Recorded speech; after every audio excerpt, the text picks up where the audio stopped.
one of the saddest things about KQLY being VAC banned and busted for cheating and removed from the community, and then Titan themselves being disqualified from DreamHack Winter, so we never got to see that team there, was regardless of the fact that, yeah, someone was cheating, it was a pro player, maybe they did it in pro matches, was the effect it had on that team, because actually Titan was playing a crucial role within the meta game of the top teams at the time. And even more so, they had a lot of unique qualities going for them, and a lot of aspects that made them a really cool team to watch, and a kind of a unique approach. And so we saw that as soon as KQLY was removed, bearing in mind he was like the second star of the team, you knew the Titan could never be quite the same. They would never have the same impact. They could never hit the same heights. They would never be the same, play the same role within this kind of metagame of the top teams that I'm talking about in terms of who can beat who and who's good on what maps and where the pressure will be and how a game will play out. And so, okay, now they've got RPK. Maybe there's some future now maybe there's some hope for the future, rather, that they can do something interesting. Maybe they can even mold some of the same styles before. But it's very much uncertain. It's very much up in the air at the moment. And so I wanted to do this video as kind of a eulogy for the previous Titan team and talk about what they were good at and why they're a team worth remembering, and what was sad about them being broken up in that sense. So if you talk initially about how that lineup came to be formed, what a lot of people do not know is they look at LDLC and it's like a star team of all these names, and now they've won DreamHack Winter. People all assume, who don't know the situation, that when that shuffle went along, that it was like LDLC and Titan grabbing players, like, oh, we want this guy and we want this guy. No. What happened was Titan themselves, things hadn't been working with their lineup. They'd had this great lineup where they used to have always the star names. They used to have, back in the day, they had Shogs, they had Kenny S back in the day, and they had him again now. They had MBK for all the entire time they were in CSGO. They had Smiths the entire time they were in CSGO, Existence the entire time CSGO. And when it came, they had Scream previously, but these lineups, they were always good. They could always get it together in like 1 out of 3 events. They could have a sick event, or they could have one where they were just good. But somehow something failed about them at a bunch of the majors. And after their failures at the majors, Titan basically, we'd always heard these stories about how Existence might retire and how maybe he's lost motivation. And then as a team, because their style was so set and they would be good in these certain areas, it's like they didn't have an obvious point to go to. It's not that they were bad at tactics. It's not that they had bad team players. It's not that they didn't have the right star players or good players.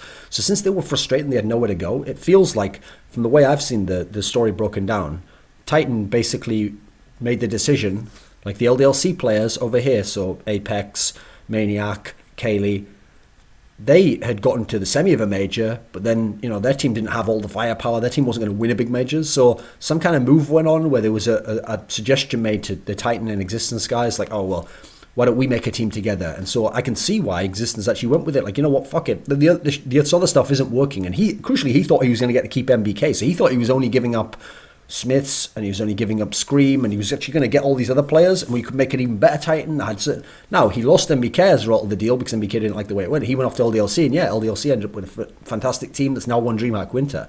But I can see why this team was formed. But the reason why that's an interesting chronology is that because of all the names on LDLC, and because some of the names on the Titan team were a bit underwhelming, people all initially were super hyped about LDLC and saying, oh, this could be the best team in the whole world. It's going to win everything. Oh, they've got the way better end of that deal. But actually, and if you go back in time and look, it was on like episode 2 of, would it be episode 2? No, episode 3 of Counterpoints is when this shuffle had just happened, and we have a discussion. And I even said to Semla on there, like, I can actually see Titan being the better of the two teams. Now, admittedly, I realize now that was ridiculous. Like, they were never going to be better. Like, LDLC's consistency, even if they haven't won, has been phenomenal.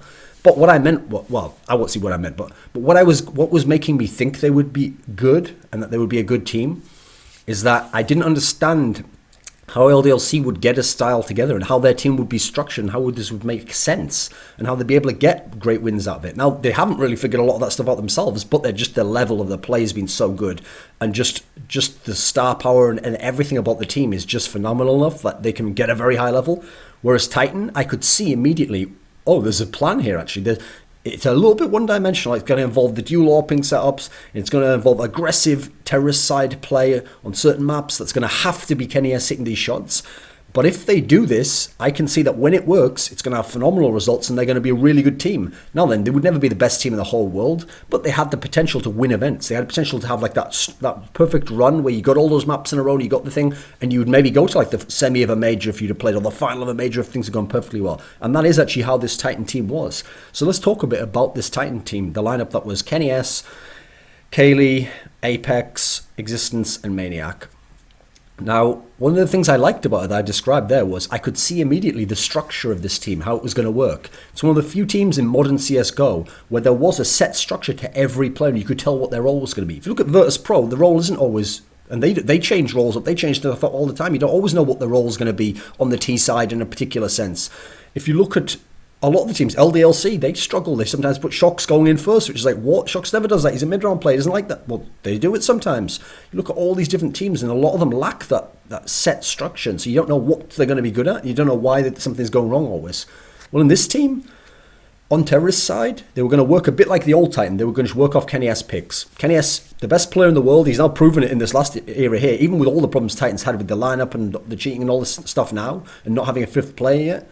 He's played their best CS overall over the last 5 months or so. Crim's had a few months where he was as sick as fuck, but KNS overall, he's been the best player in the world. So they've got the best player in the world and they're working around him. And as a result, yeah, if it was other AWPers, you couldn't play around their picks because they wouldn't get the pick, or they'd fuck up here, or they'd get intimidated by this guy, they play a bit too passive. No, he's doing this shit, it's working, they're getting the picks going, and as a result, they've got an AWPer who sometimes plays aggressively on T side and takes picks and opens sites up for you. And when that's working, they're able to roll in a way that no team in the entire world was. So they had a very unique T side.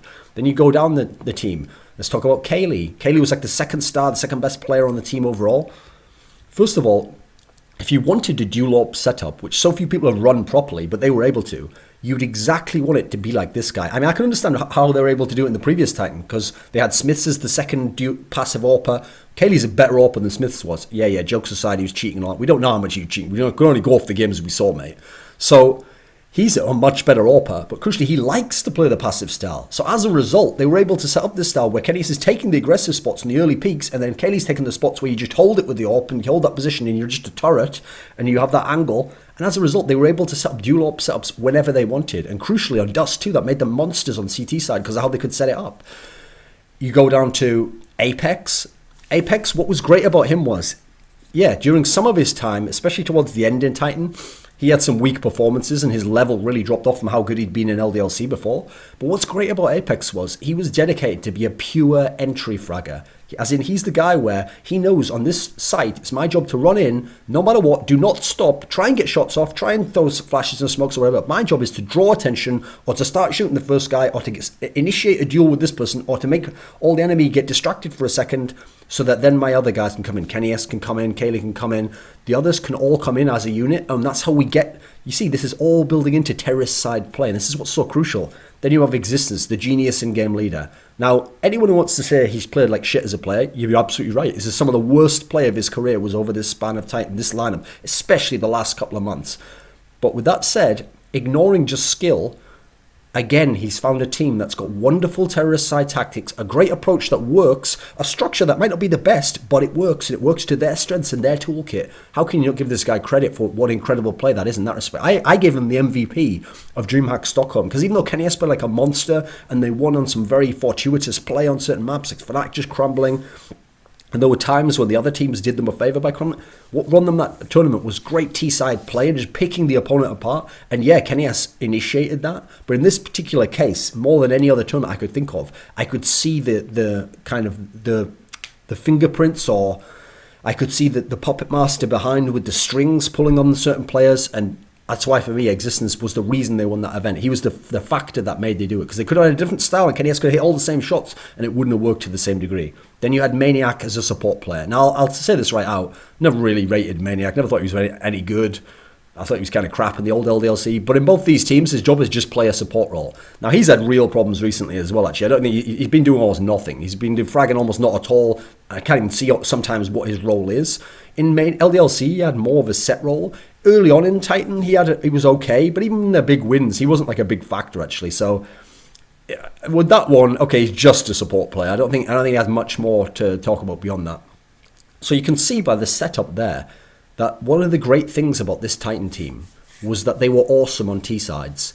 For the level of where their teams are supposed to be in the world, they were supposed to be sort of the 4th or the 5th or the 6th best team in the world, and yet they sometimes had the best T-sides. In fact, overall, I might say they were the best terrorist side team in the world. I think the only competitor would probably be Virtus.pro, and since they were in a downswing the last few months in terms of that sort of play, especially against the elite teams, I think actually Titan was the best T-side team. Now, crucially, what makes that interesting is that all these teams had evolved at the top into a meta of just being CT dominators. And so you had Fnatic were the gods of CT, LDLC incredibly CT-sided, couldn't win many gun rounds on T-side. These two teams were beating up everyone. Then Virtus.pro was actually, because of their slump, being fairly CT-sided. And you just went down and down and down. And it was hard to find good T-side teams. And as a result, all that would happen was Fnatic and LDLC, depending on who they were playing, would just beat up those other teams using the same style, and then the same maps were being played. They were both awesome on Inferno. Fnatic's godlike on Mirage. LDLC's really good on Dust 2. Like these certain maps, and as a result, and they don't neither want to play Nuke, and so you'd get this scenario where teams all wanted to even play them on the maps that those two teams were good at, and those teams were better at them on CT side, and so you got these inevitable results getting spewed out over and over and over. Titan was a wrench in the works for that. They could throw something in there. Like one of the great things about Titan was they were gods on Dust 2. That defensive style dual AWP setup was fucking unreal on Dust 2. Like think about this. Think about how many big wins they had on Dust 2. So they beat NIP in the group stage. Admittedly, NIP weren't good at the time, but Dust 2 has always been a map they were supposed to be good on, that they used to like to rely on in the latter days, believe it or not. They destroyed Fnatic 16-1 on Dust 2 on LAN with that new lineup. They destroyed NIP 16-1 in NIP's last ever game with Fiflaren on Dust 2. They beat LDLC 16-3 on Dust 2 in ESWC France. This was a team that were gods of Dust 2. And the only other teams that were godlike on Dust 2 was LDLC could be really, really good and could be godlike, and they could beat Fnatic on it crucially. Who else? We had like the Americans, Power with their Days lineup was pretty good. Na'Vi obviously can be good on that map. Because they were really godlike on it, and crucially, they were just locking you down CT side every time. They were just getting 14 rounds, 13 rounds CT side. It meant that teams usually don't throw Dust 2 out because, okay, yeah, they want to get rid of Nuke, or they want to get rid of Cobblestone, or maybe they don't like Overpass, or whatever the factors are, they don't play Mirage. Whichever it goes for the other teams, nearly everyone was going to leave Dust 2 in. So as long as that could be in the series and could be picked or played, it would give Titan a chance, or it would mean Titan could get a map in a best of 3. And so that immediately opened things up for them if they were to play an LDLC or a Fnatic. What other good maps were they at? They were actually pretty good sometimes on Mirage. They beat LDLC a bunch of times on Mirage. They had some good cash games. They beat LDLC on that. Who else did they beat on cash?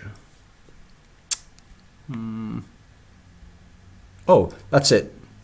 Later on, they even managed to beat Fnatic on cash when they had the lineup with IREC when they went to ESEA. That's right. They crucially were able to beat Fnatic on Inferno. They almost beat Fnatic on Inferno at the ESEA line with IREC. That's one of the interesting things, actually, is that when they were at their best and they could get maps good Inferno off Fnatic, that's fucking unreal, and beat LDLC on cash. Like this is big time shit. On Mirage, what this really opened up, well, think about when they went to ESEA. ESEA, they had IREC, who was just even worse, an empty seat. So now you have Maniacs playing terribly, Existence playing terribly, IREX played terribly, 3 players played terribly, and then your second best player now is Apex, and he was on a slump. Kenny S was just going God mode, carrying them, and they almost beat Fnatic in a best of 3. A team that's almost never lost best of 3s with this lineup. That's the crucial thing. Because they could beat those teams, that's what would open up them to potentially have an amazing tournament where they might have won the tournament, or they might have done really well, even though they wouldn't have consistently been better than LDLC or Titan.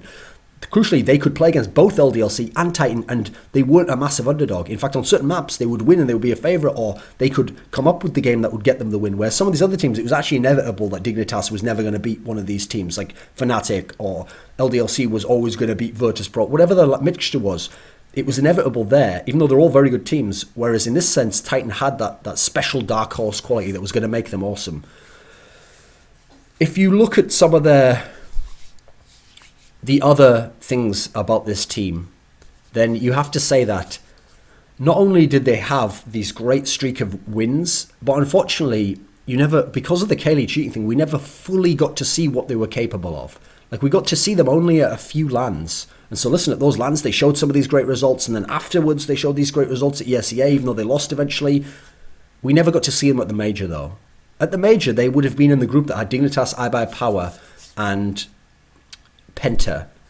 First of all, in that group, they're definitely getting out first or second because of how badly iBuyPower ended up playing. So if they get out in first place, they would play Na'Vi in the round of 8.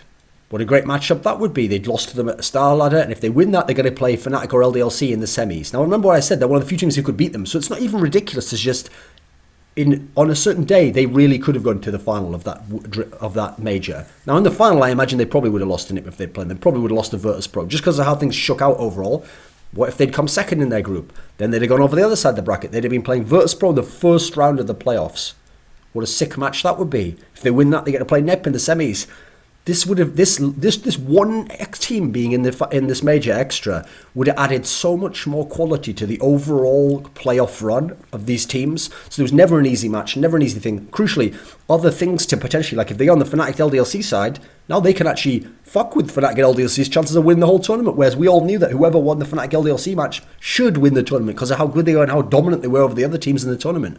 So that's one of the things I found so sad about Titan being destroyed like this. It got a team who had a unique style, crucially strengths that were counter to the meta and what people were doing at the time. Great T-side team, sick on Dust 2, had solid Inferno, good on Cash, could even win Mirage off some top teams. Like this, they had the right maps, and they were good on Nuke as well occasionally when they played it. They had the right maps to be able to challenge the top teams and make things interesting. They had the style that was counter to it, and styles make fights. Different styles clashing is what's most fun because that's why either Titan would rock LDLC or LDLC would wreck Titan, because they had such different styles that whichever style prevailed would just destroy the other one. It was never like Fnatic versus LDLC where it's just two similar styles. It's like, who will win? Well, I win this map, you win that map. Well, I won the third one. Like, it wasn't quite as thrilling a concept because you knew the guy who probably got 12 rounds of CT, I imagine he's won that game because of how the meta of the teams were playing. They added a different component. Now, I hope that they'll keep this same style. I know they can't do it in terms of the dual AWPing, and that was a key strength that they had. That was why they were going to dominate these CT sides. That's why they were going to be gods in certain senses. But I hope, thinking of how RPK played in the past, propensity for clutch rounds, good rifler, I hope this means they can set up another really strong terrorist side team. I hope they can build on what they did at ESEA, where they really did almost beat Fnatic with essentially one man or something, or carrying a few not so good players, but that style still worked. I hope they can build that in and adapt it and make it good again. Make it something that works, or tweak it a little bit, so maybe RPK, if it becomes good, can make it a slightly different style. Maybe it's more of a slower mid-round team on T sides. Maybe you have to overstack sites and have KDS just at one site when on CT. Whatever it is, I hope they can go towards that, because to me, Titan, especially with that old style they had, added something fresh and vital and important to the scene. And it's sad that we don't have that anymore. I hope they can get it again, but I hope people can remember what they were. And even though we only have a couple of tournaments to really remember fondly and vividly conjure up the images of them destroying Fnatic on CT side of Dust 2, going 16-1, and then them beating up LDLC on Inferno, a godlike map for an LDLC. We only have a few tournaments for that, and we don't have ESWC France to remember them. Wow, beating LDLC again. But the moments they were working, it was glorious, it was great, it was beautiful Counter-Strike to watch, intellectually stimulating. You can see what they were doing. There was a logic to it, it made sense. There was a structure where so many other teams had just organized chaos. They were something unique, and we might not see that again, and I hope we do.